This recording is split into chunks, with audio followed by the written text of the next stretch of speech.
तो एक इस तरह का भी ग्रुप है, और हमें ये माइंड में पता होना चाहिए हम सबको कि अगर कोई इस तरह का पेशेंट आ जाता है जो कि कंसेंट ही नहीं दे रहा ब्लड लगाने का, तो फिर उसमें आपके पास क्या फैक्टर्स हैं, कैसे आप चीज़ों को ठीक कर सकते हैं।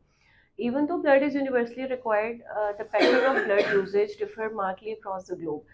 Whatever the degree of development or of the healthcare system, transfusion is only option for survival for many patients. Every country needs to meet its requirements for blood and blood products and ensure that blood supplies are free from HIV, hepatitis virus, and other life-threatening infections that can be transmitted during the unsafe blood.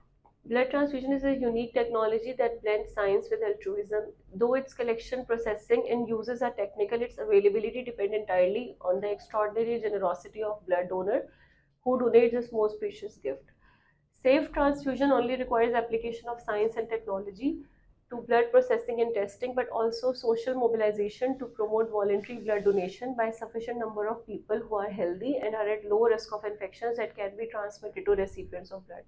तो हम हमेशा बार बार अपनी presentations में इस बात का जिक्र करते हैं, और कोशिश हमारी होती है कि हम ये जितना मैसेज फॉरवर्ड कर सकते हैं उतना करें, कि बार बार लोगों को जो हेल्दी हैं उनको ये बताया जाए और उनको एम्फेसाइज किया जाए कि आपके ब्लड डोनेशन से जो है वो एक सेफ ब्लड डोनेशन से जो है वो बहुत सारी जिंदगियां जो है वो बचाई जा सकती हैं। तो बेसिकली ये गिफ्ट है और ये सदका जारिया है जो हम बार बार कहते हैं, जो आप दे सकते हैं, और आपका इसमें कोई नुकसान नहीं है। जितना आपका ब्लड जा रहा है उससे अच्छा ही दोबारा बन जाएगा आपका, तो इसमें कोई नुकसान नहीं है। जिस तरह हम बोन मैरो ट्रांसप्लांट करते हैं उसमें भी हम बार बार यही बात फैमिलीज को समझाते हैं कि डोनर जो है ना उसको कोई नुकसान नहीं होगा, अल्लाह ताला ने चाहा तो। बाकी तो रिस्क तो हर जगह पर है, लेकिन डोनर को जो है वो कोई नुकसान नहीं होता है। हाँ, अलबत्ता जो रेसिपिएंट है जिसका हमें पता है कि वो अगर नहीं उसको दिया गया तो वो सर्वाइव नहीं कर पाएगा, तो उसकी हम जान बचा सकते हैं। बिल्कुल इसी तरह से हम बार बार इस बात को एम्फेसाइज करते हैं कि ब्लड ट्रांसफ्यूजन जो है ना वो एक ऑर्गन ट्रांसप्लांट है। बेसिकली आप एक ऑर्गन ट्रांसप्लांट कर रहे हैं, तो ऑर्गन ट्रांसप्लांट बिल्कुल उतना ही इंपॉर्टेंट है जितनी किडनी ट्रांसप्लांट इंपॉर्टेंट है, जैसे लिवर ट्रांसप्लांट इंपॉर्टेंट है। जैसे आप वहाँ लाइव्स बचा रहे हैं, बिल्कुल उसी तरह से ही जो है वो आप यहाँ पे भी एक जिंदगी बचा रहे हैं अगर आप ब्लड दे रहे हैं। नेक्स्ट करिएगा। Blood grouping is done on the basis of agglutination. ये हम सबको पता है कि हम जब फॉरवर्ड ग्रुपिंग और रिवर्स ग्रुपिंग करते हैं तो क्या प्रोसेस होता है, आप लोगों को कुछ आइडिया है ग्रुपिंग का? जी जी। ब्लड ग्रुप डिटेक्शन, कोई फर्स्ट टाइम आ रहा है हमें नहीं पता कि उसका क्या ब्लड ग्रुप है, या अगर हमें पता भी हो तो भी आप सेफ साइड दोबारा करेंगे कंफर्मेशन। आइडियली ये होता है कि जो फर्स्ट टाइम आएगा आपके पास उसका आप 2 दफ़ा उसका 2 सैंपल्स लेंगे और दोनों दफ़ा में आप उसका ब्लड ग्रुप रन करेंगे, ताकि कहीं पे भी कोई गलती की वो ना रह जाए, गुंजाइश ना रह जाए। और जो आपके पुराने पेशेंट्स हैं जो आते रहते हैं उनमें फिर आप 1 दफ़ा करें। बेहतर ये है कि उसको 2 लोग वेरीफाई कर लें, जो आपके लेबॉर्ट्री स्टाफ है, एक बंदा भी वेरीफाई करे और उसके बाद दूसरा भी वेरीफाई करे। हो सकता है किसी एक से कोई चीज़ मिस हुई हो या उसने सही परफॉर्म ना किया हो सकता है वो रिएजेंट डालना भूल गया हो, ठीक है, तो वो नहीं आया हो सही रिजल्ट। तो जब दूसरा वेरीफाई करेगा, 2 लोग करेंगे, तो वो चीज़ की वैलिडिटी और वो चीज़ सही हो जाएगी। तो ये हम लोगों को पता है कि हम फॉरवर्ड ग्रुपिंग कर रहे हैं, जहाँ पे एग्लूटिनेशन आ रही है वो चीज़ जो है वो पॉजिटिव कहलाई जाएगी ना। तो अच्छा, during blood transfusion only compatible blood must be used while transferring the blood. The antigen of the donor and antibody of recipient are considered. Compatible और इनकम्पैटिबल 2 टाइप के ब्लड होते हैं, ठीक है। हम यूजुअली वही ब्लड करते हैं ट्रांसफ्यूज, और करना भी वही चाहिए जो कि कंपैटिबल है। इनकम्पैटिबल ब्लड जो है वो कौन कौन सी कंडीशंस में आ रहा होता है, किसी को पता है?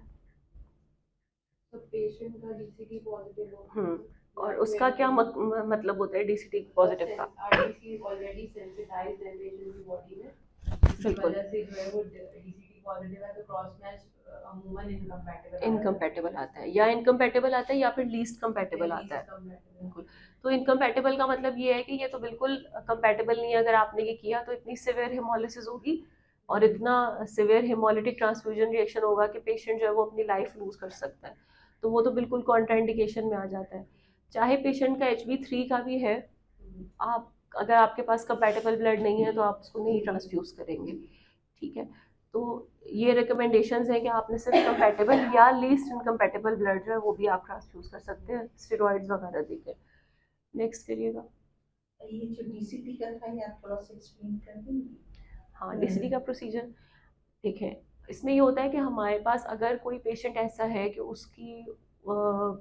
उसके अंदर एंटीबॉडीज़ प्रोड्यूस हो रही हैं, ठीक है। अब हमारे रेड सेल्स जो होते हैं वो सेंसिटाइज हो जाते हैं, ठीक है। उनकी सेंसिटिविटी ज़्यादा हो जाती है, जिसकी वजह से क्या होता है कि एंटीबॉडीज़ जो है वो अपने ही रेड ब्लड सेल्स को तोड़ना स्टार्ट कर देते हैं। तो इस कंडीशन में क्या होता है कि जब आप ग्रुपिंग करेंगे ना, फॉरवर्ड ग्रुपिंग की या फिर रिवर्स ग्रुपिंग की, सब में जो है वो एग्लूटिनेशन आ रही होगी। अगर कोई पेशेंट है मुझे दिखाइएगा, पेन दीजिएगा, मार्कर। हम यहाँ पे ट्यूब्स बना लेते हैं, इसको मेरे साइड। डॉक्टर सर थोड़ा सा उसको जानने के लिए वो ये बता सकते हैं कि जैसे अगर हमारे जो ब्लड में आरबीसीज होते हैं वो बेसिकली किसी भी एंटीबॉडीज की वजह से आपके अंदर ही प्रोड्यूस हो रही है बाहर से, या बाहर से आ उसकी रही हो। वजह से आरबीसीज आपकी क्या होता है सेंसिटाइज हो जाते हैं, उनके ऊपर आईजीजी एंटीबॉडीज लग जाते हैं, उनके अगेंस्ट अब जब हम लोग एएनजी देते हैं तो एंटीबॉडी के भी अगेंस्ट एंटीबॉडी तो वो जाके उसके साथ एग्लूटिनेशन करना शुरू कर देती है, तो आपके जो रिजल्ट होते हैं वो इनकम्पैटिबल आना शुरू हो जाते हैं और आपका डीसीटी जो है ना वो पॉजिटिव आ जाता है। और हमें ट्यूब्स में पैन एग्लूटिनेशन मिलेगी। एग्जैक्टली मैंने बोला ना कंपैटिबिलिटी भी नहीं आती, कंपैटिबिलिटी भी नहीं आ रही होती। ये बेसिकली हम जब फॉरवर्ड ग्रुपिंग करते हैं तो हम 3 ट्यूब्स हमारे पास होती है, ठीक है। एक ग्रुप में हम पेशेंट के हम सेल्स लेते हैं और हम लेते हैं एंटी सीरा, ऐसे ही ना डॉक्टर नाजिश? पेशेंट के सेल्स होते हैं और इसमें हम डालते हैं, हाँ। और क्या कहते हैं, एंटी सीरा जो होते हैं वो हम इसमें डाल रहे होते हैं। अब अगर किसी का ब्लड ग्रुप जो है वो ए है, इसमें आपने एंटी ए का एंटी सीरा डाला,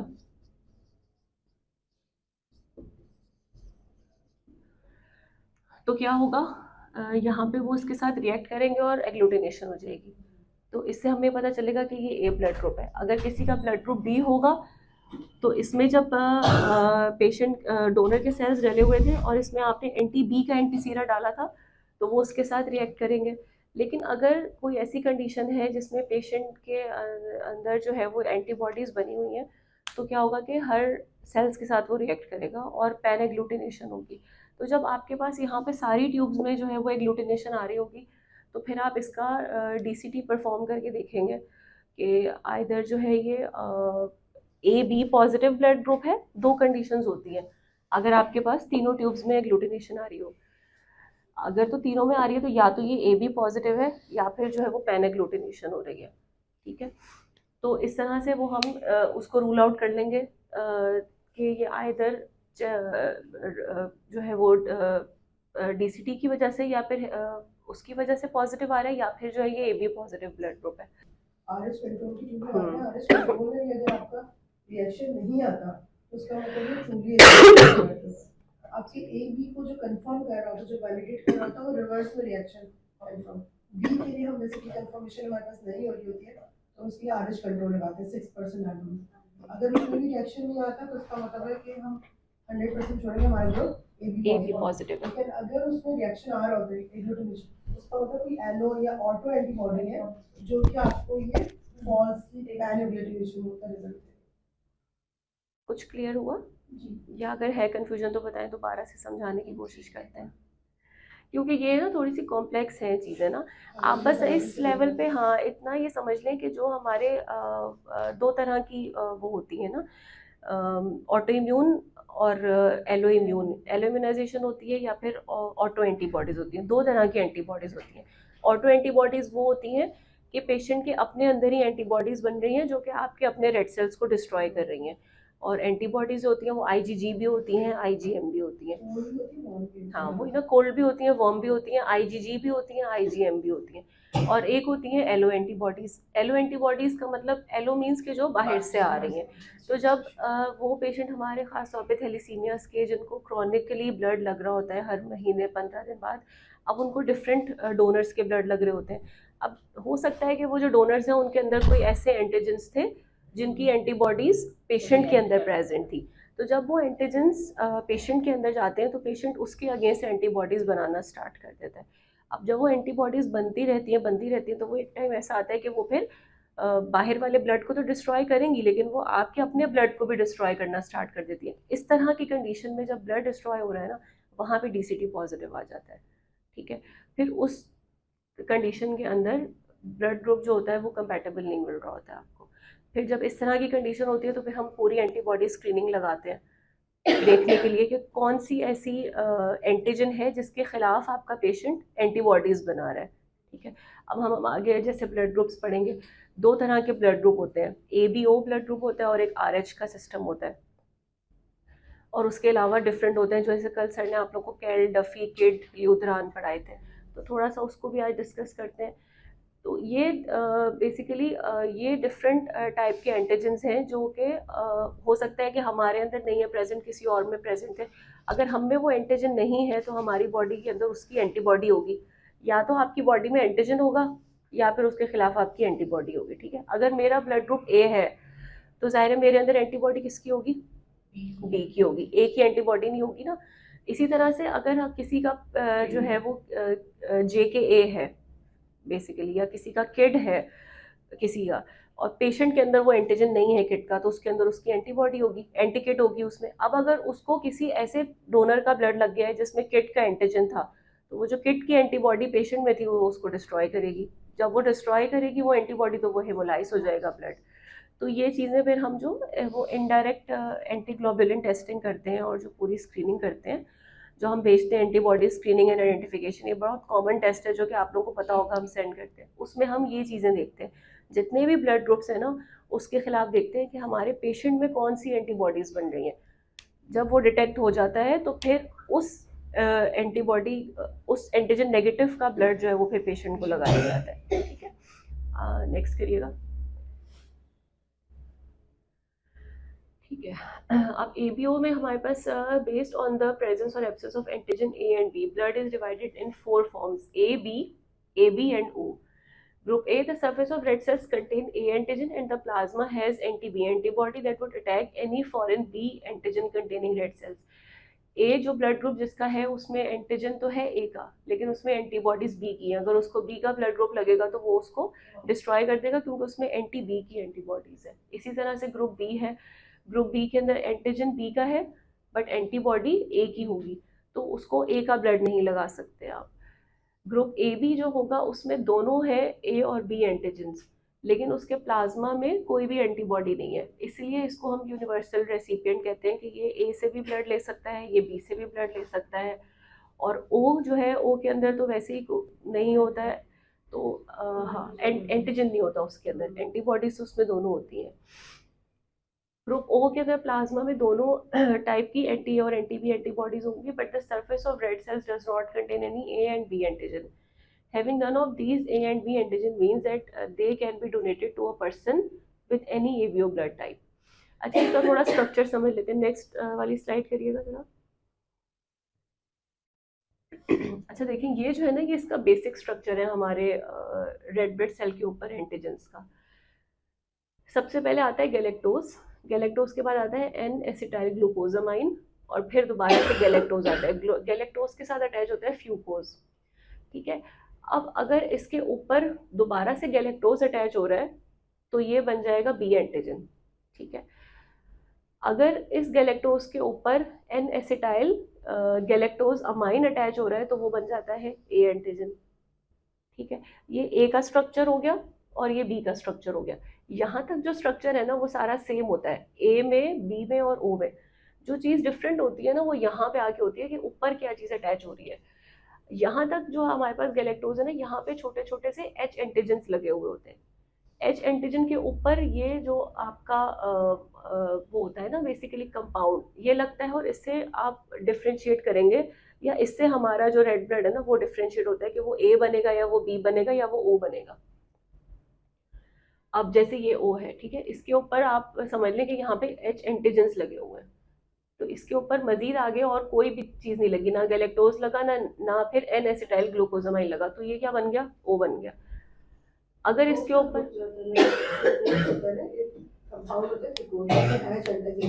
हाँ ये रहा ना फ्यूकोज, फ्यूकोज के ऊपर वो आपका पॉजिटिव और नेगेटिव बता रहा होता है कि डी पॉजिटिव है या डी, फ्यूकोज तक रुक जाता है तो मतलब ना इसमें इलेक्ट्रॉन लगता है ना ही एन एसिटाइल लगता है, क्योंकि इसमें दोनों एंटीजन नहीं होती, ओ में ना ए होता है ना बी होता है, तो जो सिर्फ एच एंटीजन होगा, फ्यूकोज तक उसका स्ट्रक्चर होता है, सिर्फ एच एंटीजन होगा। ठीक है, अगर गैलेक्टोज लग जाएगा तो वो बी एंटीजन बन जाएगा, अगर एन एसिटाइल गैलेक्टोजामाइन लग जाएगा तो वो ए एंटीजन बन जाएगा। अच्छा, ये तो हो गए तीन। अब जो बॉम्बे होता है ना, बॉम्बे में फ्यूकोज नहीं होता, तो जब फ्यूकोज नहीं होगा तो एच एंटीजन भी नहीं होगा। तो फिर उसमें जब एच एंटीजन नहीं होगा तो क्या होगा, बॉम्बे में एच की एंटीबॉडीज होंगी, ठीक है, एच की भी एंटीबॉडीज होंगी, और क्योंकि ए और बी भी नहीं है तो एंटी ए की भी एंटीबॉडीज होंगी और एंटी बी की भी एंटीबॉडीज होंगी। ये हो गया बॉम्बे का। ओ में एच एंटीजन है तो एच की एंटीबॉडीज नहीं होंगी, लेकिन इसमें हमारे पास ए की भी एंटीबॉडीज होंगी और बी की भी एंटीबॉडीज होंगी, ठीक है। अच्छा, ये कोई बताएगा आप लोगों से कि हमारे पास एंटीबॉडीज बनती कैसे हैं? पता अगर हमारा एंटीजन ए है तो बी एंटीबॉडीज कहाँ से आती है हमारे पास? मतलब ऊपर से, मतलब अल्लाह मैंने तो नहीं बना दी। प्लाज्मा सेल से कैसे आएंगी? प्लाज्मा सेल में तो होती है एंटीबॉडीज, लेकिन ये कहाँ से आती है? प्रोड्यूस कैसे होती है? प्रोड्यूस कैसे होती है? किसी और का आइडिया? ये जो बी एंटीबॉडी है, ए एंटीबॉडी है, ए बी एंटी, ये कहाँ से आती है?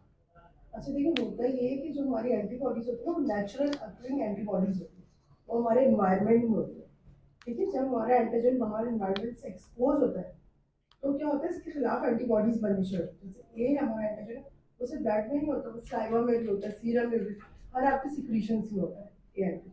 तो जब वो एनवायरनमेंट से एक्सपोज होता है वो, तो आपके अंदर उसके खिलाफ एंटीबॉडीज बनना शुरू होती है। जैसे हमारा ग्रुप है ए एंटीजन, तो एनवायरनमेंट से एक्सपोज होगा तो क्या होगा कि हमारे अंदर एंटीबॉडीज बननी शुरू हो जाएंगी इसके खिलाफ, बी के खिलाफ, क्योंकि बी में आपके पास बी ग्रुप नहीं है ना, तो हम इसको हमेशा कहते हैं naturally occurring antibodies. A antibody हुआ, B antibodies, A B antibody, ये हमेशा हमारी नेचुरल अकरिंग एंटीबॉडीज जो कि हम एनवायरनमेंट और से इसको टाइम ले लगता है बनने में, सकते हैं। इसलिए जो एग्जैक्टली, अब न्यू कब बॉर्न्स होते हैं, तक जो न्यू बॉर्न्स, हाँ, एग्जैक्टली, उनके अंदर कोई एंटीबॉडीज नहीं होती है। 6 मंथ का टाइम होता है। अगर आप जब भी देखें ब्लड ग्रुप राइट से न्यूनेट का, तो आपको उसका रिवर्स कभी परफॉर्म नहीं होगा, हाँ, क्योंकि वो आप रिवर्स एंटीबॉडीज परफॉर्म ही डेवलप नहीं कर करते सकते हैं, उसका क्योंकि वो एंटीबॉडी न्यूनेट्स का। डेवलप नहीं करते, तो 6 महीने के बाद उनके अंदर एंटीबॉडीज आने चाहिए। अगर कुछ एंटीबॉडीज आती है तो वो मैटरनल होती है, जो मदर में से बच्चों में आती है, तो 6 महीने के अंदर 4 to 6 मंथ तक बिल्कुल। चूंकि रिवर्स अच्छा, एक्सट्रीम्स ऑफ एजेस आ जाती हैं इसमें ना, न्यूनेट्स और जो 6 मंथ्स तक है उनमें भी एंटीबॉडीज नहीं होती, और जो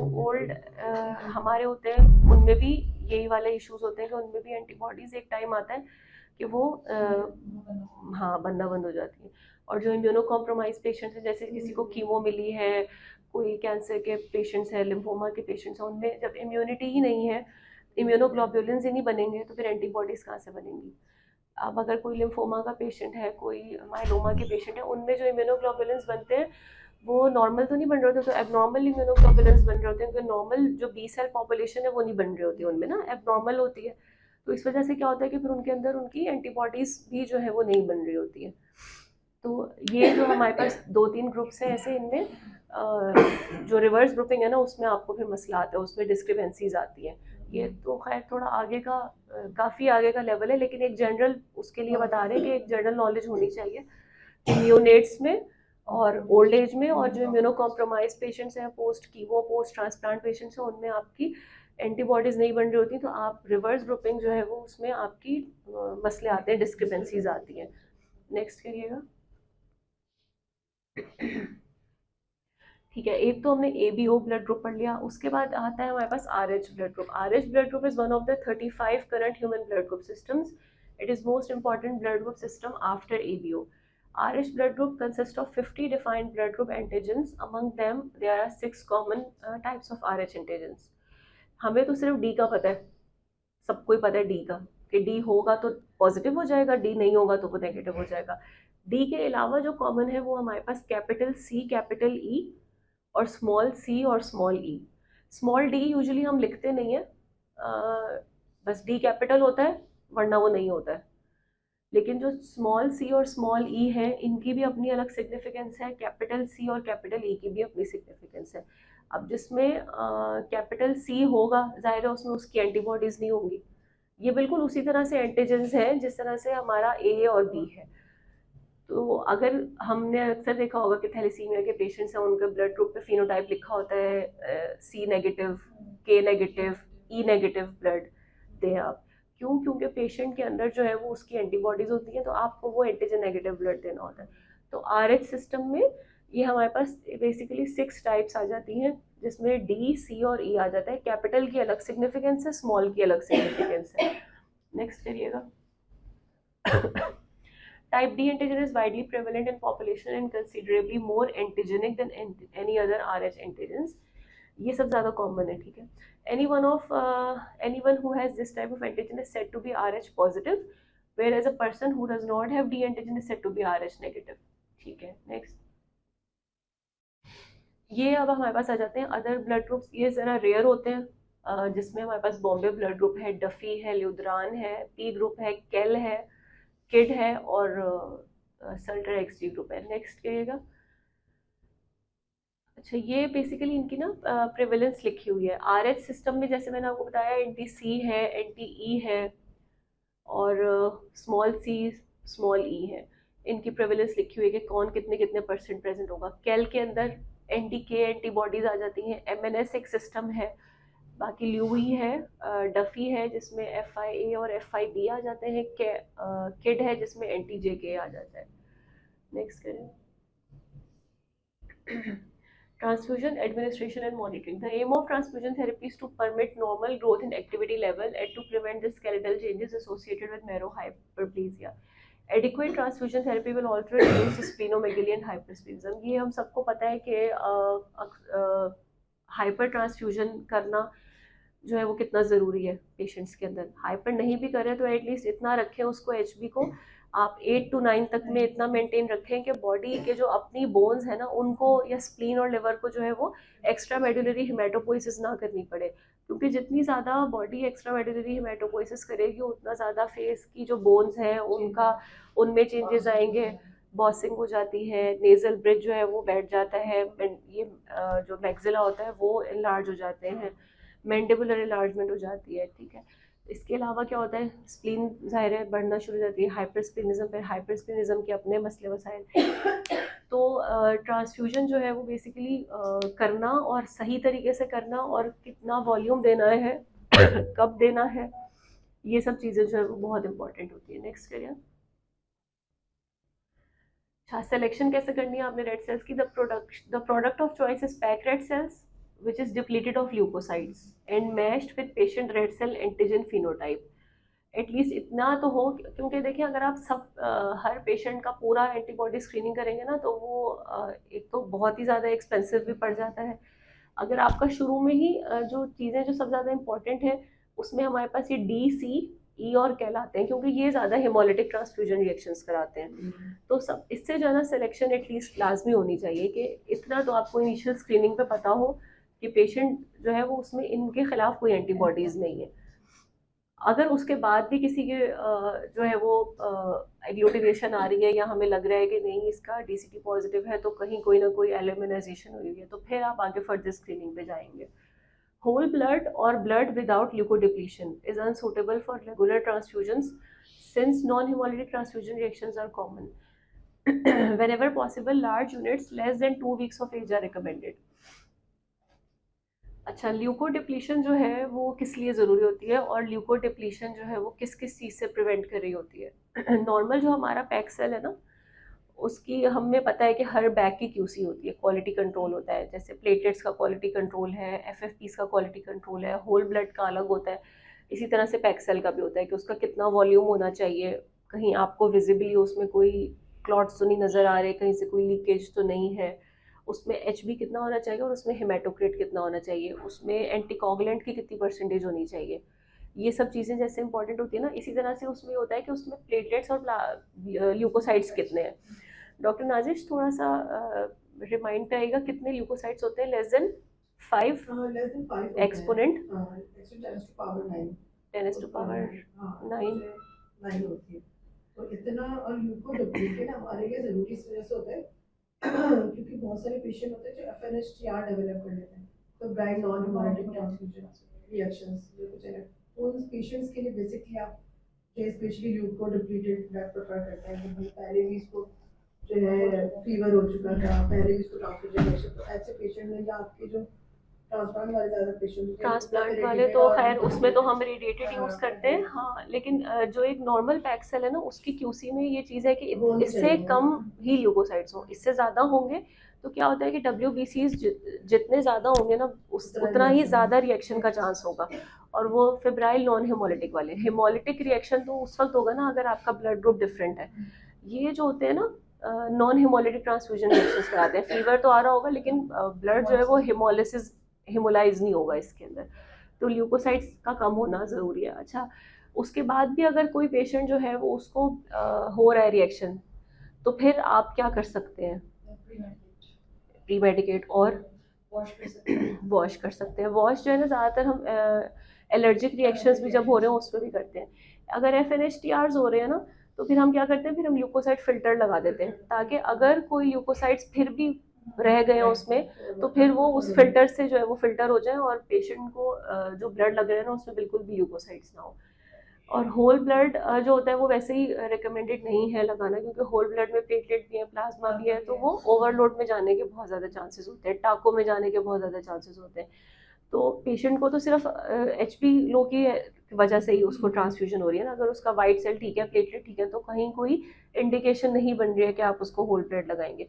होल ब्लड यूजुअली हम सिर्फ जब मैसिव ट्रांसफ्यूजन हो, जब ब्लीड हो, रोड ट्रैफिक एक्सीडेंट के केसेस हैं, तो आप उसमें होल ब्लड यूज़ कर रहे होते हैं। Patient should be assessed for hemolytic reactions if any adverse event is noted during a transfusion. कैसे हमें पता चलेगा कि कोई हेमोलिटिक रिएक्शन होने वाला है या हो रहा है? पेशेंट क्या साइंस देगा? किस तरह के सिम्टम्स आएंगे? ठीक है।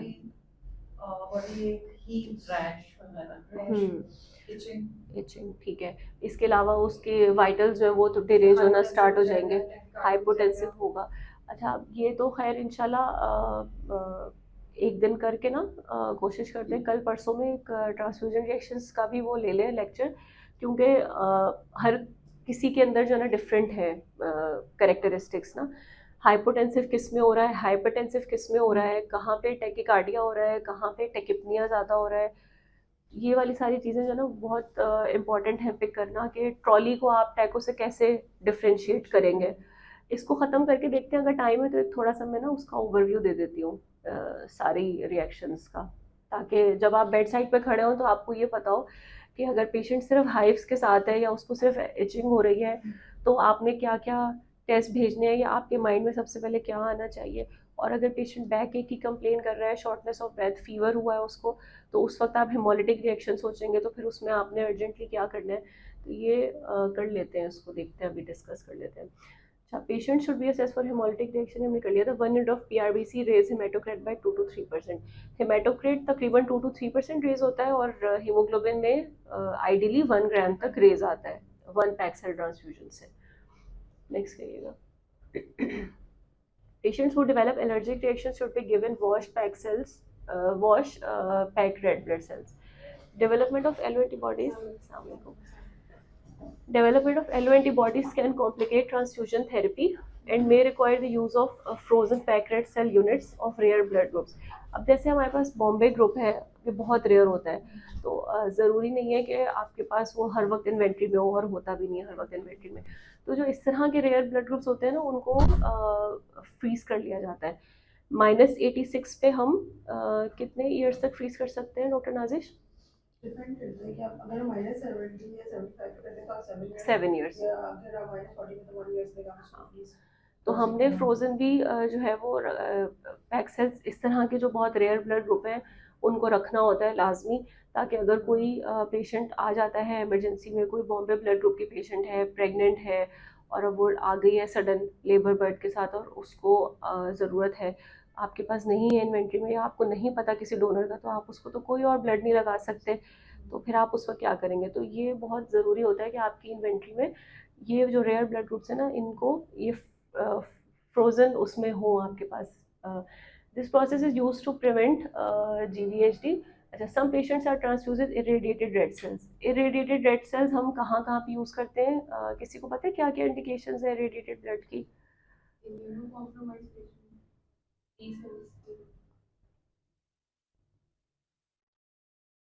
मेरे पास 2 ही होते हैं, हॉटस्किन लिम्फोमा वाले पेशेंट्स और बोन मैरो ट्रांसप्लांट वाले पेशेंट्स। इसमें काफ़ी सारी 4-5 हमारे पास इंडिकेशंस हैं इसमें। सबसे पहले तो वो जो ट्रांसप्लांट के पेशेंट्स हैं उनमें आपने इरेडिएटेड ब्लड देना होता है, क्योंकि अगर आप इरेडिएटेड नहीं देते तो ट्रांसफ्यूजन एसोसिएटेड GVHD हो सकती है। ठीक है, सबसे ज़्यादा जो मेन हम प्रिवेंट कर रहे होते हैं वो TA-GVHD को ही कर रहे होते हैं, इरेडिएटेड रेड ब्लड सेल से। अच्छा, जो वो पेशेंट जिनको फ्लूडाराबिन मिली है या जिनको क्लेड्रिबिन मिली है, ये कीमोथेरेपीज़ हैं, ये वो एजेंट्स हैं अगर किसी को मिले हैं तो आपने उसको life long irradiated blood product देने हैं। और ATG भी आ जाती है इसमें, एंटी थाइमोसाइड ग्लोबुलिन। ATG, फ्लूडाराबिन, क्लेड्रिबिन, ये अगर किसी को मिली है तो उसमें भी आप लाइफ लॉन्ग जो है वो लाइफ लॉन्ग इसमें आप पेशेंट को जो है इरेडिएटेड ब्लड प्रोडक्ट देंगे। अच्छा, वो पेशेंट अगर आपने किसी की इंट्रायूटराइन ट्रांसफ्यूजन करनी है, इंट्रायूटराइन बेबी है और वो फ़र्ज़ करें वो उसको हेमोलिटिक डिजीज़ ऑफ न्यूबॉर्न है, ठीक है, हमें पहले से पता है कि उसकी मदर जो है वो D पॉजिटिव है, बेबी जो है वो D नेगेटिव है, और तो खैर कंडीशंस होती है जिससे हम अल्ट्रासाउंड करके और ये करके पता लगा लेते हैं कि बेबी एनीमिक हो रहा है। तो अगर बहुत ज़रूरत है बेबी को सेव करना है, इंट्रायूटराइन ट्रांसफ्यूजन करनी है, उसमें भी हम इरेडिएटेड ब्लड यूज़ कर रहे होते हैं। इसके अलावा वो पेशेंट जो ट्रांसप्लांट के मैंने बता दिया है जिनको जो कीमो मिली है वो, और अगर कोई फैमिली डोनर है, ये बहुत इंपॉर्टेंट है, अगर कोई फैमिली डोनर है, अगर कोई फैमिली का वो दे रहा है अपना ब्लड दे रहा है तो उसमें भी आप रेडिएटेड ब्लड यूज़ करेंगे। अच्छा, इरेडिएटेड ब्लड जो होता है हमारा नॉर्मल जैसे पैक सेल है इसी तरह का होगा, लेकिन उसको हम रेडिएशन पे भेजते हैं। 25 गायराई तक की रेडिएशन होती है, जो कि 25 से 30-40 के बीच में होनी चाहिए, नॉट मोर देन 50। ये रेडिएशन की वो स्पेसिफिसिटीज़ होती हैं, और उस ब्लड को बेसिकली रेडिएट किया जाता है, और फिर वो इरेडिएटेड ब्लड जो होता है उसकी एक्सपायरी आप देखते हैं कि उसकी रेड ब्लड सेल की जो एक्सपायरी होती है तकरीबन उतने डेज की ही उसकी भी एक्सपायरी होती है, कुछ उससे 2-4 दिन आगे पीछे होती है। इसकी सिग्निफिकेंस होती है कि जो हमारे पास ट्रांसफ्यूजन एसोसिएटेड GVHD हो रही होती है ना, इसको प्रिवेंट करेगी ये, टी लिम्फोसाइट्स को डिस्ट्रॉय करेंगे।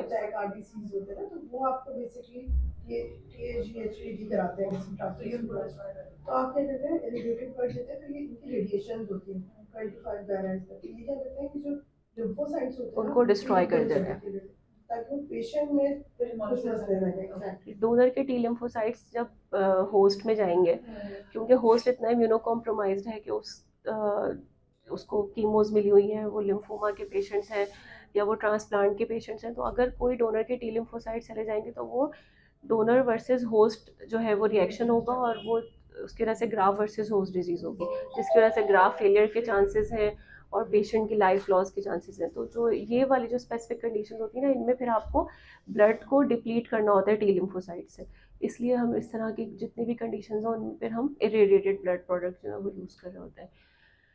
इसके अलावा this process use to prevent GVHD it is largely unnecessary unless the patient is undergoing a bone marrow transplant और has underlying immunodeficiency.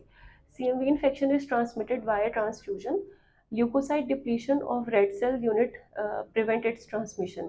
Leucocyte depletion से हमने एक तो पढ़ा था कि FNHTR का कम हो रहा है, febrile non hemolytic transfusion reaction का रिस्क कम होता है, उसके अलावा ये जो साइटोमेगलोवायरस है इसका भी रिस्क कम होता है, तो ये इससे भी हम प्रिवेंट करते हैं।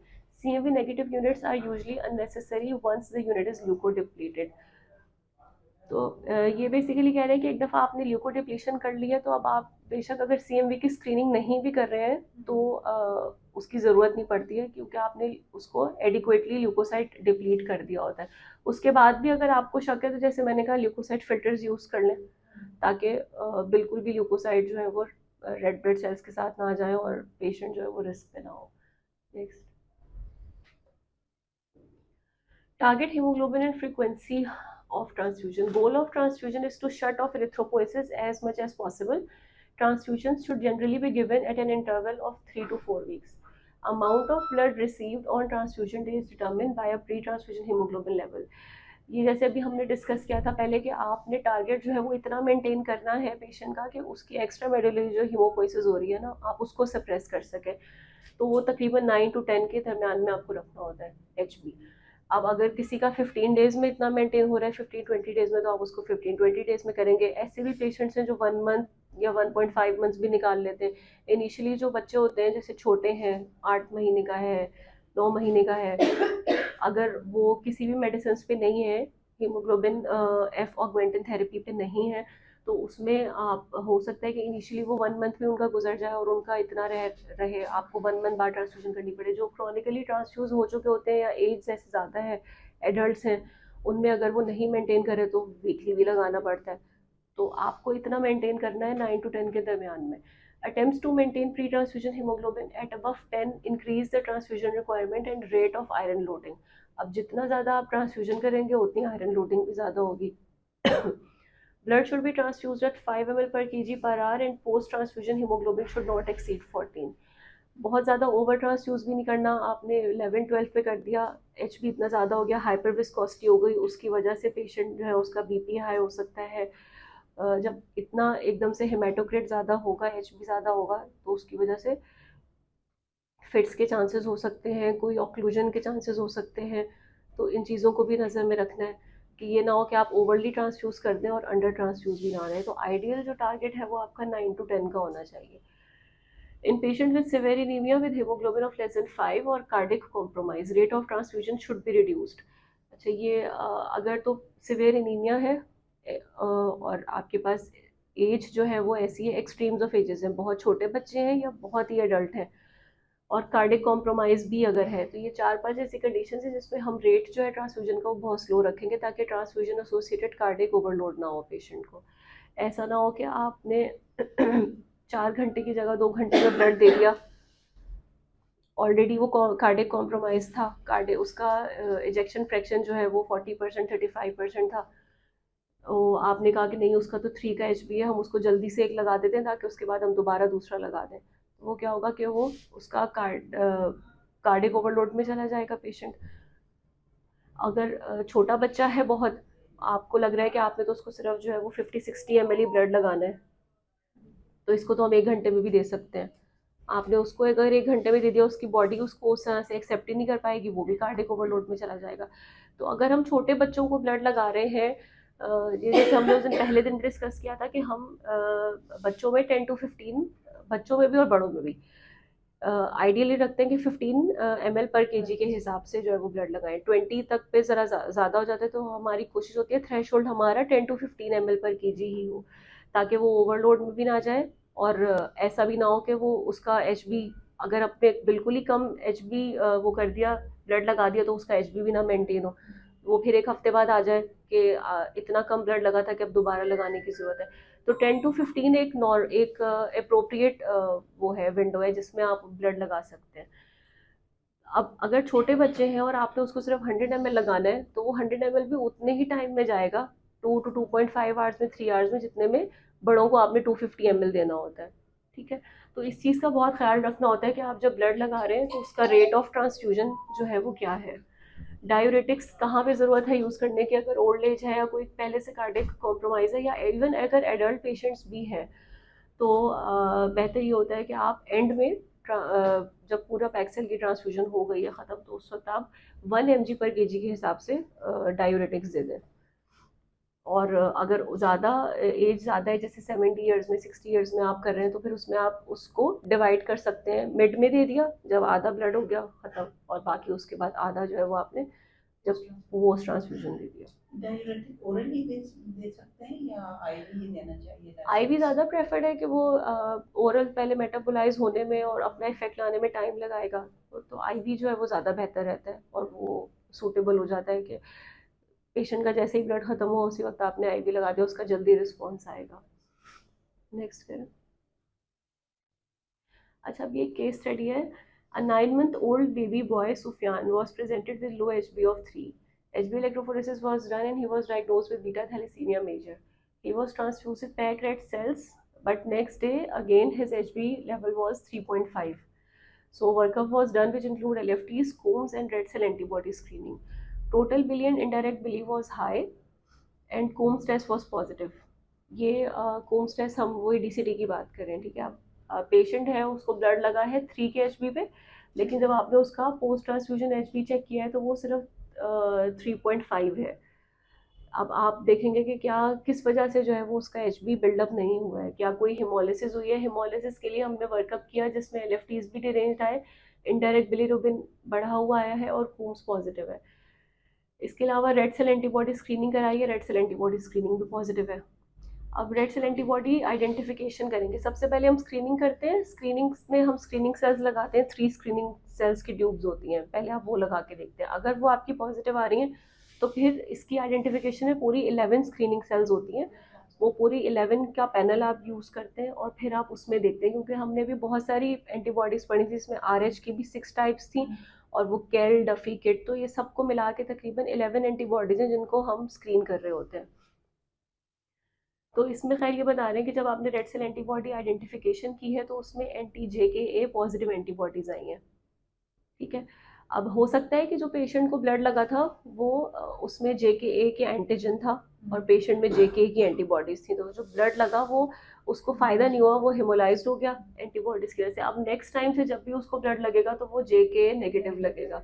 इसी तरह से हमारी RH की जितनी कैटेगरीज हैं, कैपिटल C है, कैपिटल E है, स्मॉल c स्मॉल e है, और ये कैल, डफी, किट, ल्यूद्रान, ल्यूइस जितने भी हैं, ये सब जो होते हैं इसलिए इम्पॉर्टेंट होते हैं कि आप जब एंटीबॉडी स्क्रीनिंग और आइडेंटिफिकेशन कर रहे हैं तो आप देख लें, स्क्रीन कर लें अपने पेशेंट को जब आपको एविडेंस मिल रहा है हिमोलिसिस का।